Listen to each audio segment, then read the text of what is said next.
It's the 27th of March and I'm at my allotment. It's freezing cold, but I've come to pick rhubarb to make rhubarb and red currant and vanilla jam, which is delicious.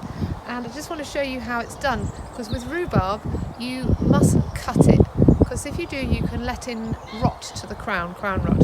So when you come to take a bit, take the stalk that you want, and rather than cutting you just pull away, and you should get this bit comes with you off the bottom. Incidentally, that is the tenderest bit of the whole stalk. Now these have not been forced, they're just normal, which is delicious. Now when you're taking stems from a rhubarb plant, you mustn't denude the plant, you mustn't take all of it, because if you think, the leaves are how the plant feeds itself through photosynthesis, so if you take the whole lot you're going to hugely weaken, if not kill, the plant. So only ever take, I would say, a third of a plant at once, and that's why it's worth having quite a few. So here I've got 6 rhubarb crowns. You can't actually, they just look like one enormous mass, but there are 6 here, and this is an earlier variety. And then just here, amazing isn't it, same time of year, this is a later variety and this one's just beginning to wake up. But actually as the season goes on, this one is probably the better rhubarb, but it's lovely to have an early and a late. I think this one over here is timpani early, and this one came from my mum and dad's garden in Yorkshire, so no idea what it is. Look at all this! I love it, it's so exciting. Now when you get it home, and we'll do some more on this, but you chop it up, but the leaves can go on the compost heap, and do remember that. They're full of oxalic acid, which you definitely don't want to eat, they are poisonous to eat, but that breaks down on the compost. So put them on, massively useful addition to your compost heap. Hello, here we are, we're going to be making some rhubarb jam. It's just the beginning of spring now, the clocks went forward last night, and it's a great moment, everything's rocketing away. So I've picked some rhubarb, which is fantastic, look how big it is. And I haven't picked the biggest leaves, there we are. I've already chopped a bit, kept some back so you know exactly what to cut. Now rhubarb leaves are very high in oxalic acid, which is poisonous to us, but they're absolutely fine to put on the compost. So you just chop just where it starts to widen out. Just like that. That's for your compost. Hooray. And that is for you to work with. Now this little bit here looks like this because you've pulled it. You haven't cut it, very important that I think I said earlier. And it's really, really tender. If you were to eat raw rhubarb, that's the bit you'd go for. It wouldn't do you any harm, but it's quite astringent. So I'm just going to chop as little as I can of that off. There. And that's a perfect stick of rhubarb. Okay. Do the same with the other one. I love these crinkly leaves. This one's only just pushed up.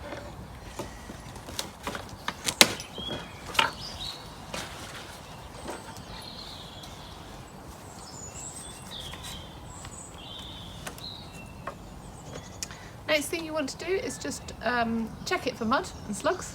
There's none on here, that's fine. And then chop into small pieces. So, yeah, so that is about 1 centimetre across there. You can do smaller or bigger, it doesn't really matter. Obviously, the bigger it is, the smaller the relative surface area to volume ratio, so it's going to take longer to break down when you're cooking. Now you might notice that these end bits are really quite green, and that's fine, it doesn't matter at all. I've got a little trick to hide that when you're making a jar of jam. I'll be there in a second.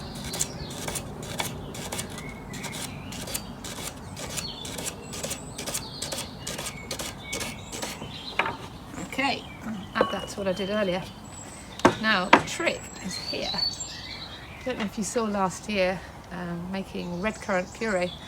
I'm a bit of a fiend at making purees, I just think they're magical. And red currant is this amazing pink colour, look at that, wow. And this has been in the freezer since last summer, and I freeze it in these little well, they're hummus pots, but they're just the right size for a portion. Now, when you're making rhubarb jam, you don't want to just have to use these beautiful pink bits. You want to be able to use the whole stalk of rhubarb, lots of which is green. And if you just use that, you can end up with a slightly sludgy coloured jam, which tastes delicious. You know, absolutely, it doesn't taste any different to normal rhubarb jam, but maybe not so visually appealing. But if you add redcurrant puree, not only does it make it look a gorgeous pink colour, it tastes really good too. It's a really good combination. And then the third magical part of this combination is a tiny little bit of vanilla. Now I'm cheating, I'm using it from a pot. Vanilla pods are so expensive these days, so just a teaspoon of this. But you add this right at the end, so I'm not going to put this in now. Now for any jam, the basic ratio is 1 part sugar to 1 part fruit. So I will weigh my rhubarb.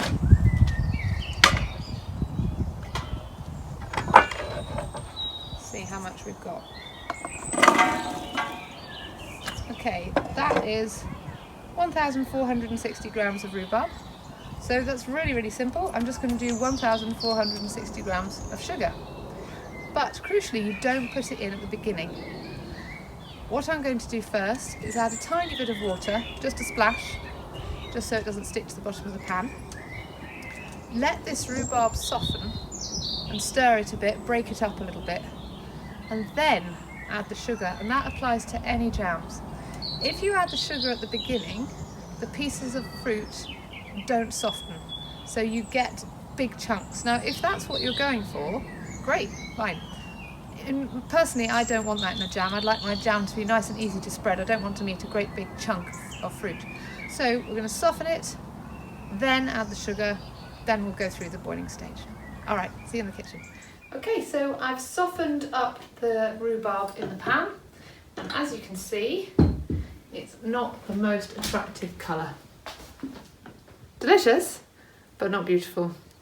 So this is the stage where you put in your red currant. There you go, in it goes. Now all you've got to remember is that when you're calculating how much sugar you need, remember that you've put the red currant in as well, so that will also need some sugar. So I added that to my sugar total. Right, give that a little mix. And if you think it's not quite right in colour, whereas I think this might need one more, you can always add another pot. Doesn't matter, that's the beauty of jam, is it's really flexible. I think this is okay actually. So give it a little stir. Now, because the fruit has softened and it's the consistency that you'd like for your toast, or whatever you'd like it for, you can put your sugar in now. Rhubarb is very low in pectin. Pectin is what makes jam set. Now, pectin needs two things to set. It needs acidity and it needs heat. Some fruits are naturally really high in pectin. That would be things like red currants, black currants, plums. But rhubarb is exceptionally low in pectin. So if you want your jam to set at all, you need to add it extra, and that's what I've got in this jar here. The top end of how much pectin you add is about 6 grams per kilo of fruit. Now we've got about 1.5 kilos of fruit in here by the time I added in the red currant puree. So I'm going to do 10 grams of pectin. If you add it to your sugar, that enables you to spread it out and you don't get lumps of pectin, otherwise it can clump up on the top. So let's pop that in. And then mix it around into the sugar so it's indistinguishable. Right, and here is a quite horrifying amount of sugar. This is organic raw cane sugar, but it really does not matter. Now remember, with jam, the sugar's there to preserve the jam. It's to stop bacteria, moulds growing. It's actually not there for the taste. If I had, in a perfect world, I'd have a jam with less sugar in, but they don't store as well on your shelf. They tend to go mouldy. So 1 to 1 of fruit to sugar, and in it goes. Oh my goodness, look at that.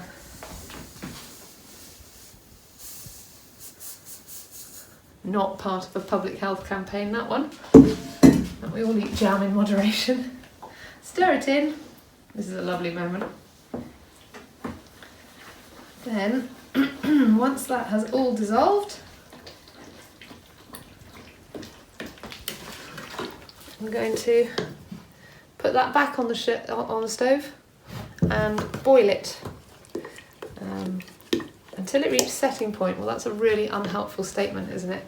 So basically what you want to do is boil it until when you lift it off a spoon, instead of just dropping straight off like that, you get a sort of delay when it drops off the spoon. And sometimes you never reach it with rhubarb. When we do that part a little bit later, I'll show you what it should look like.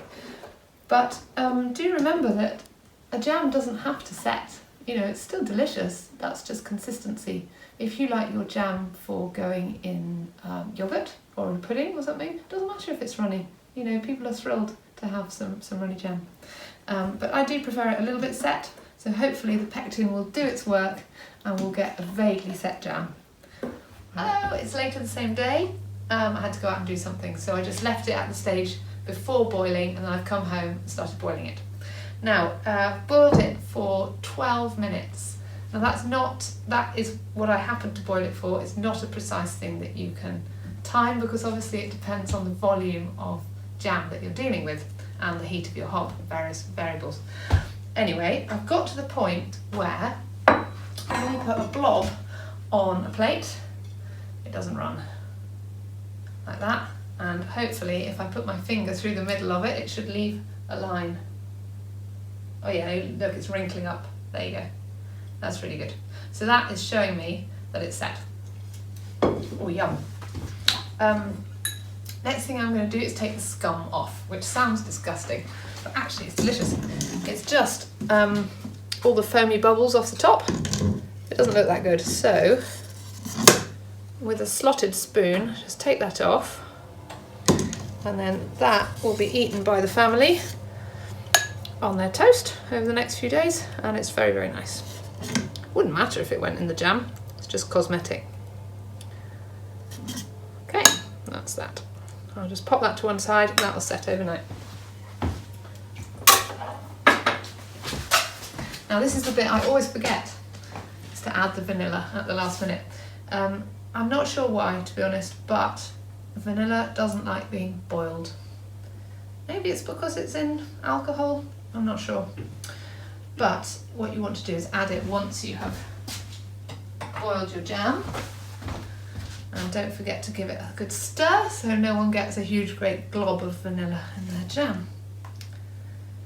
Oh, this smells amazing. I wish I could communicate a smell.